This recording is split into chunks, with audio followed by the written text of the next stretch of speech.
చంద్రబాబు గారి మీదన కేసు పెట్టినటువంటి సందర్భంలో ఆ కేసుకి రిలేటెడ్గా ఉన్న ప్రతి అధికారిని వెంటాడి వేధిస్తున్నారా లేకపోతే వెంటాడి కేసులు పెడుతున్నారా చూడాలి. 2014-19 మధ్యలో టీడీపీ హయాంలో అమలు చేసిన మద్యం విధానంలో అక్రమాలకు పాల్పడ్డారని ఆరోపిస్తూ వైసీపీ హయాంలో అప్పుడు చంద్రబాబు గారి మీద, కొల్లు రవీంద్ర గారి మీద, మరికొందరి మీద సిఐడి కేసు నమోదు చేసింది.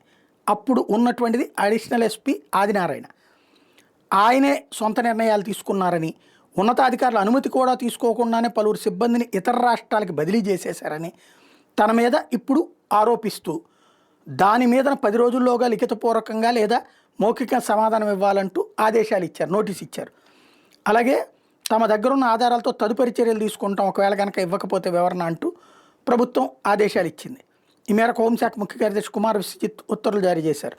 అలాగే సిఐడి అదనపు ఎస్పీ సిహెచ్ ఆదినారాయణ మీద మరొక అంశం ఏంటంటే, రాష్ట్ర ప్రభుత్వం క్రమశిక్షణ చర్యలకి కారణం ఏంటంటే పల్నాడు జిల్లా పరిధిలోని ఐసిఐసిఐ బ్యాంక్ శాఖలో పనిచేసిన ఓ మేనేజరు కొందరు సిబ్బందితో కలిసి దాదాపు 28 కోట్లు విలువైన ఫిక్స్డ్ డిపాజిట్లు సొమ్ము మళ్లించిన కేసు దర్యాప్తులో ఆలస్యం చేశారని, తీవ్ర నిర్లక్ష్యం కనబరిచారని అభియోగం.